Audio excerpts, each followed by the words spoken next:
A boy was found on the side of the road, bruised, barefoot, and too scared to speak. When help arrived, two things happened at once. The police showed up, and so did a group of bikers. The town already knew who they wanted to blame. But what if the truth was hiding in plain sight, and no one dared to look? The sun was already low when Officer Peterson's patrol car crested the curve along the old state highway. It was supposed to be a quiet stretch, no homes nearby, no reason for anyone to be there. And yet, a boy lay half-curled near the shoulder, one shoe missing, dust clinging to his skin.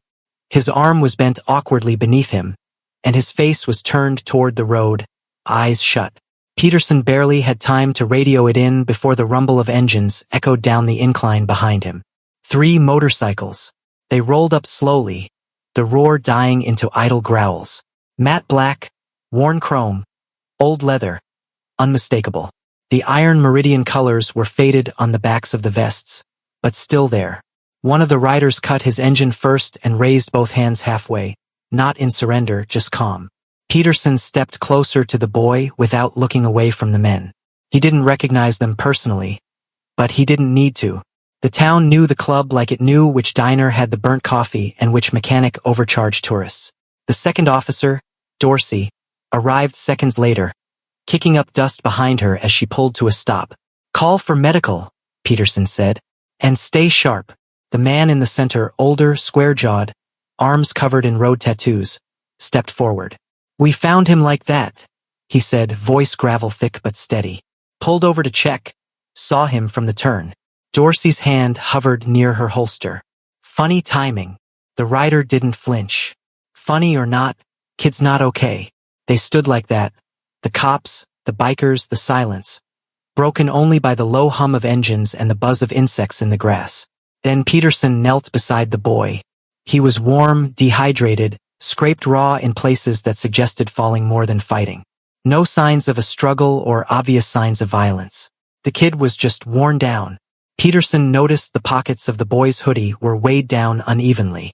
When he checked gently, he found a few bent aluminum tabs, a short length of wire, and a rusted bolt wrapped in a scrap of cloth.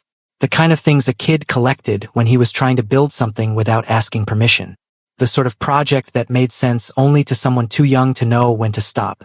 A jacket lay half-draped across his back. Peterson picked it up carefully. Black leather, soft from use. A club patch had been ripped off clean. Only the stitch holes remained. He looked up. None of the 3 bikers moved. That quiet restraint didn't sit well with Dorsey. "You want to tell us how your jacket ended up on a half-conscious kid in the middle of nowhere?" The older rider glanced at his brothers, then back. It was cold. He was shaking. "We didn't think anyone would believe us if we stuck around." "You thought right," she muttered. Still, she checked her tone when the ambulance pulled up minutes later. The paramedics went to work, murmuring, lifting Evan gently onto the stretcher. The boy didn't wake, but his hand twitched when they touched his ankle. Some instinct still there.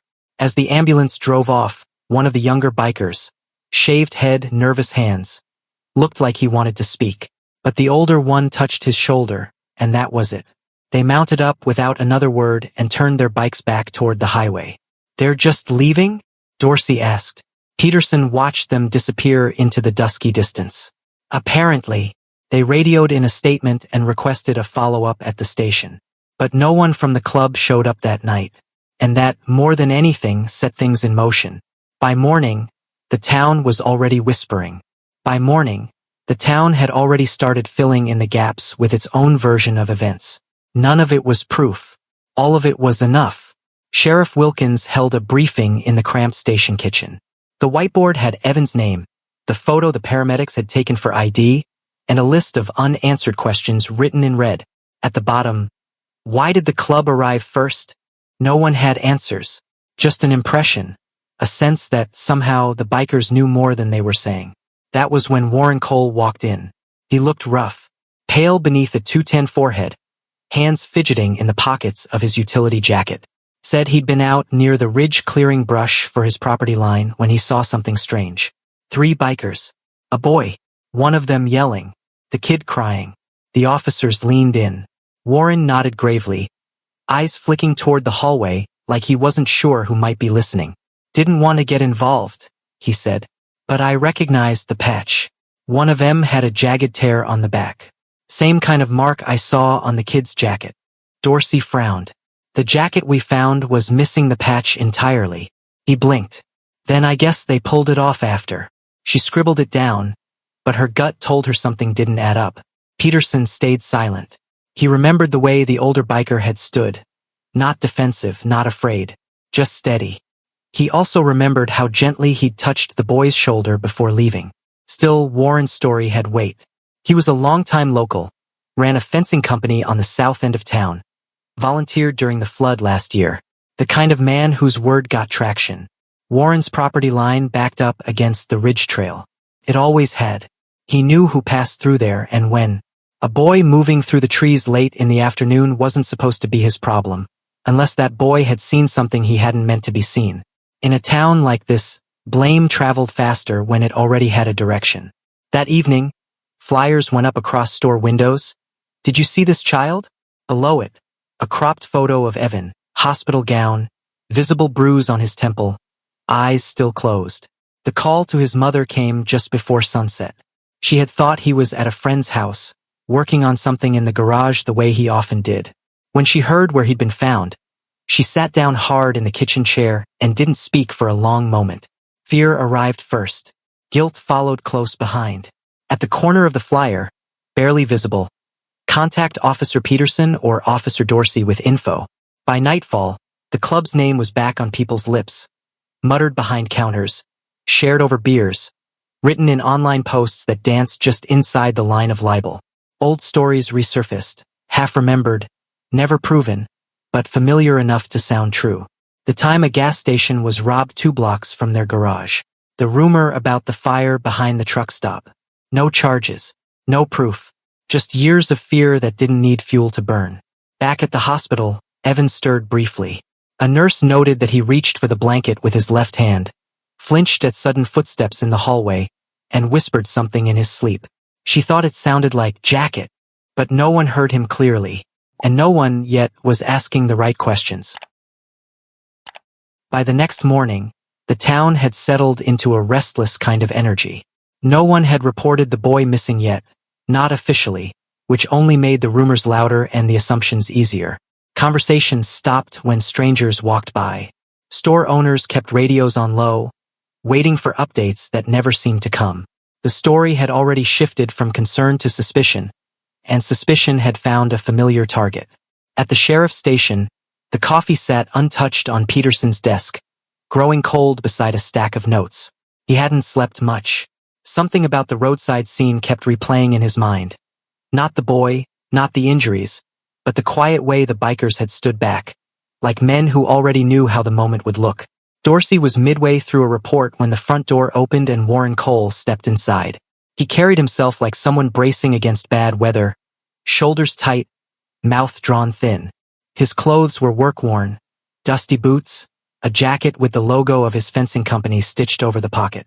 A local, reliable, the kind of man people waved to without thinking. "I need to tell you something," he said, voice low but steady. "About that boy." They brought him into the smaller interview room. Peterson stayed near the wall while Dorsey sat across from Warren with a notepad resting on her knee. "I was out near the ridge clearing brush," Warren began. "Been working that stretch lately. I heard something, a kid yelling. Not loud, like he didn't have much strength left." Dorsey kept her pen moving. "And you went toward the sound?" "I moved closer, stayed behind the tree line. Didn't want to be seen." He swallowed, eyes dropping briefly to the floor. "That's when I saw them." "Who?" "The bikers. 3 of them. Same ones folks have been talking about." He hesitated just long enough to seem reluctant. "One had a jacket with a torn patch on the back. Looked like something had been ripped off." Peterson's gaze sharpened slightly. The missing patch hadn't been mentioned publicly. "What were they doing?" Dorsey asked. "One of them was holding the boy by the shoulders. The kid looked exhausted, barely standing. I heard him crying."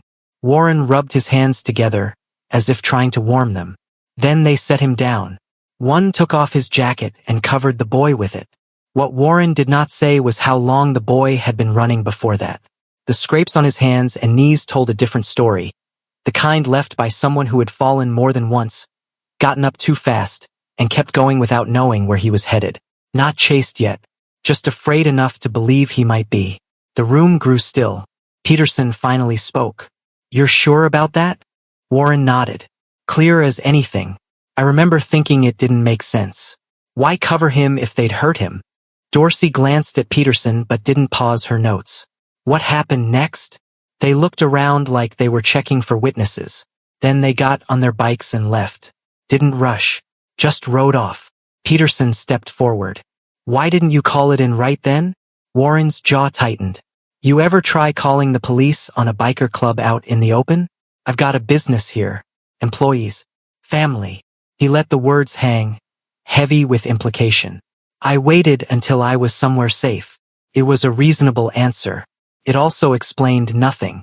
After he left, Dorsey closed the notebook and leaned back. "He knew about the jacket."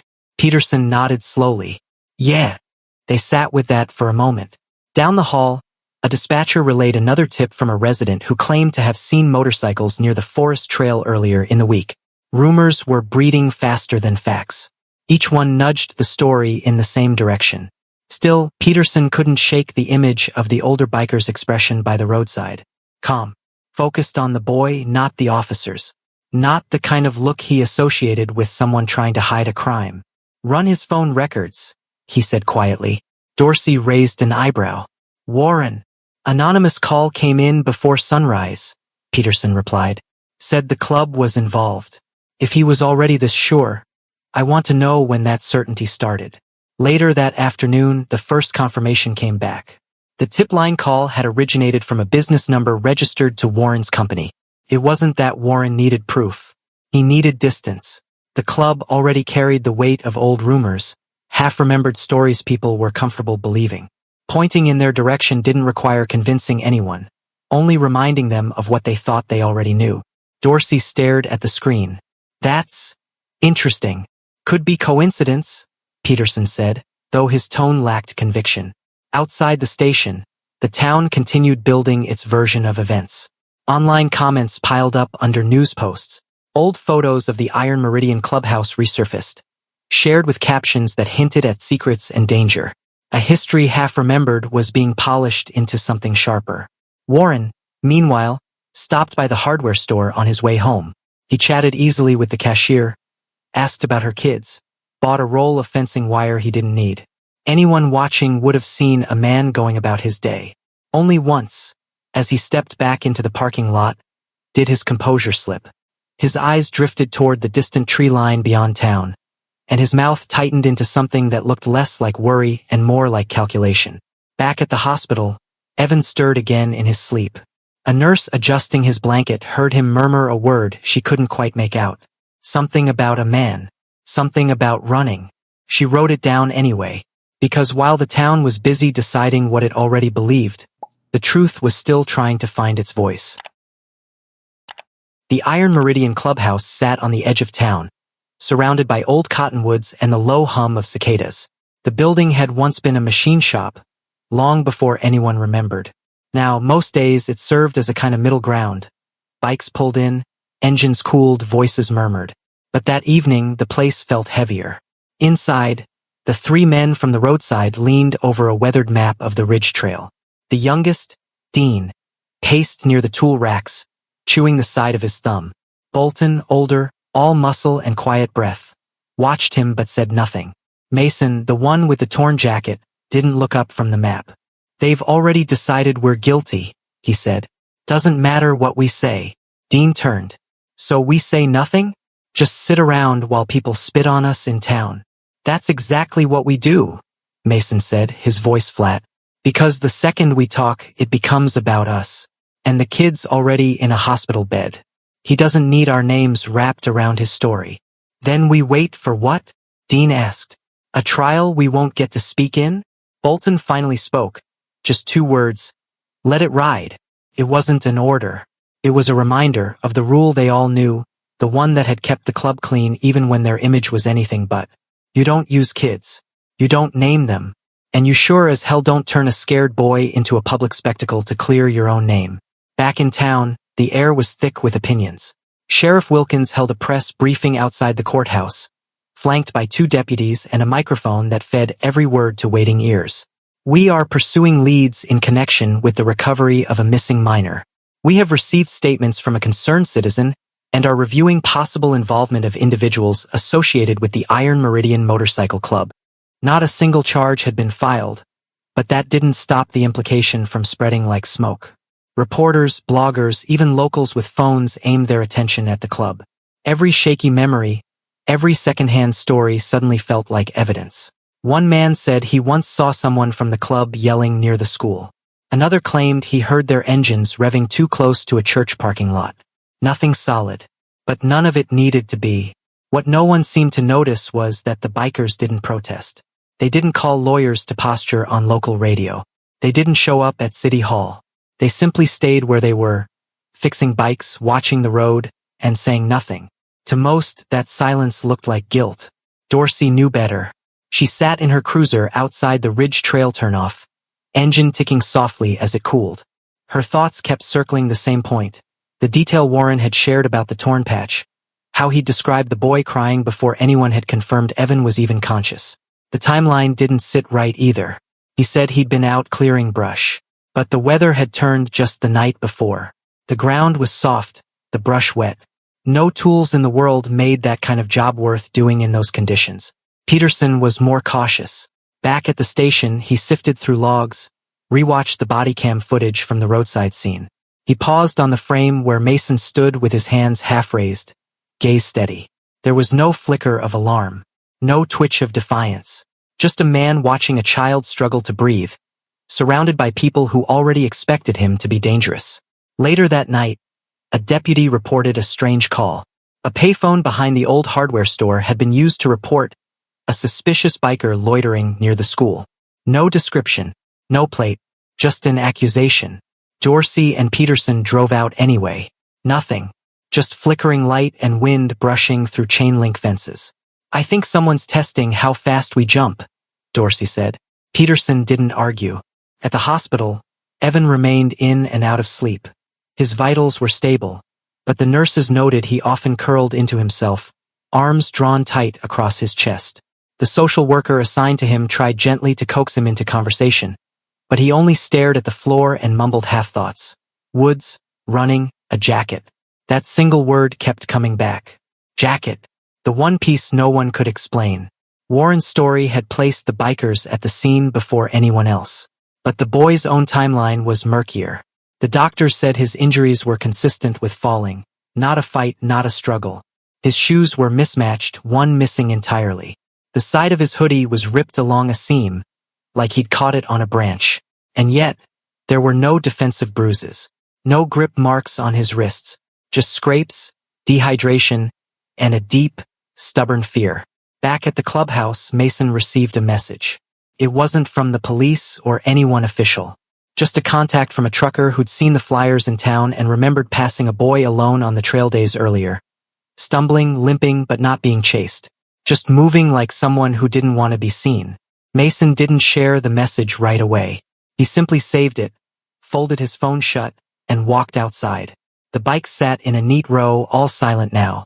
Past them, down the hill, the town lights flickered faint through the trees. A place that had always drawn lines, who belonged, who didn't, who got to be the hero in someone else's version of the story. Inside, Bolton patched the sleeve of a jacket. The one they'd left behind, now returned by a quiet paramedic who hadn't asked questions. He stitched slowly, deliberately, but didn't replace the patch. They weren't planning to hide. They just knew there were better things to protect. And somewhere in the hospital, the boy they refused to name was beginning to remember who had, and who hadn't, treated him like he mattered.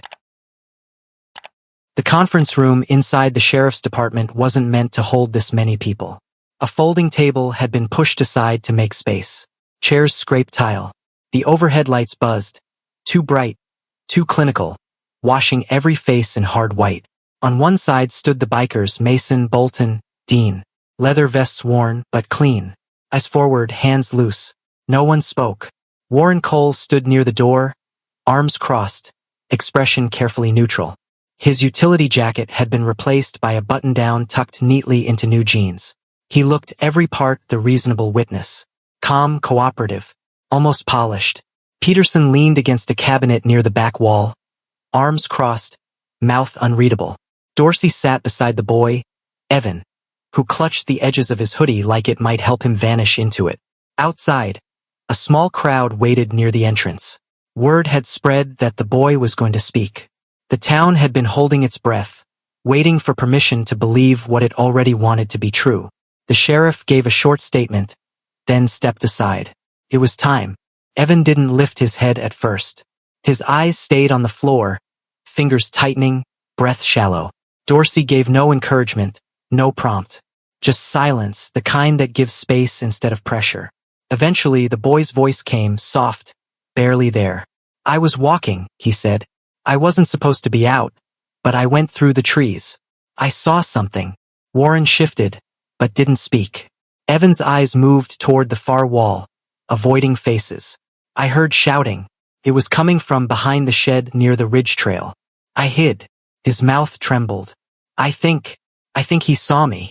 Dorsey remained still. Across the room, Mason lowered his gaze. The boy blinked hard, then looked up, just once, scanning the faces in front of him.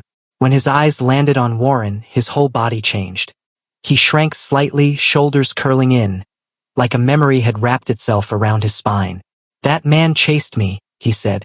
It wasn't loud, but it landed with weight. Warren's jaw tightened. Son, I think I ran. Evan interrupted, voice rising.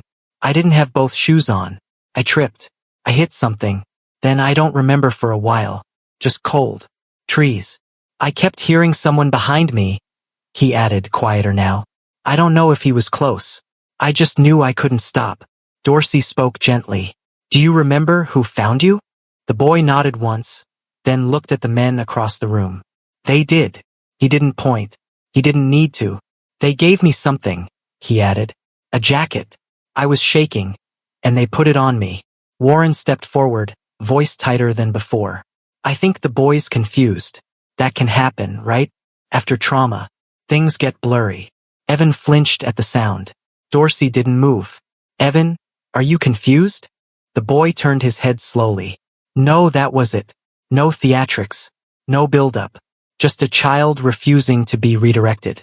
In the corner, Peterson straightened. Warren laughed. Quick. Sharp. Like he'd been holding it in. You're going to take that as gospel? A scared kid who doesn't even remember how he got there. Mason finally looked up. He remembers who chased him. Warren turned on him. You don't get to play righteous now. You think covering a kid with a jacket makes you a hero? Bolton spoke next. No. But accusing us doesn't make you innocent. Silence returned. A heavier one now, not just tension, but something unraveling. Peterson stepped forward. We pulled call records from the tip line. The report that named these men came from a number registered to your company. Warren didn't blink. Lots of people use that line. Workers come in and out. Peterson didn't argue. You gave a statement that included details only someone at the scene could know. Warren opened his mouth, then closed it again. The sheriff turned to Evan. Is there anything else you want to tell us? The boy looked down, then up again.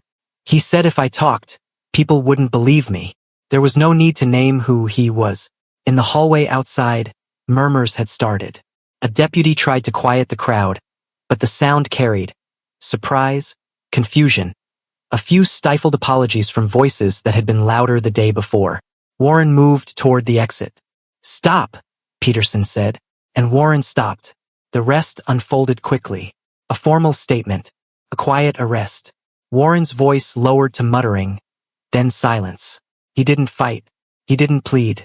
In town, the change came slower. People still glanced sideways when bikes rolled through. Still crossed the street sometimes. But the story shifted. Flyers came down. One business owner left a note taped to the Iron Meridian gate. Sorry, I didn't ask what really happened. Back at the clubhouse, Mason hung the jacket on a hook by the door. Still didn't have a patch. Dean sat on the steps out front, picking at a tear in his glove. Bolton returned from a ride up the ridge, dust clinging to his boots. They didn't talk much. They didn't need to. Later that evening, a knock came at the door.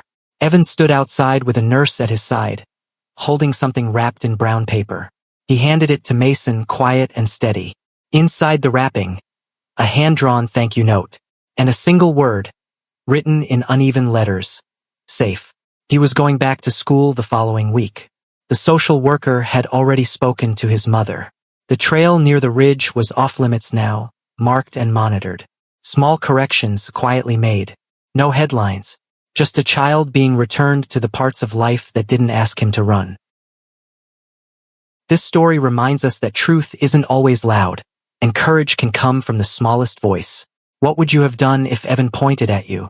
Comment below, and don't forget to like, share, and subscribe to embrace the journey for more powerful stories like this one. See you in our next video.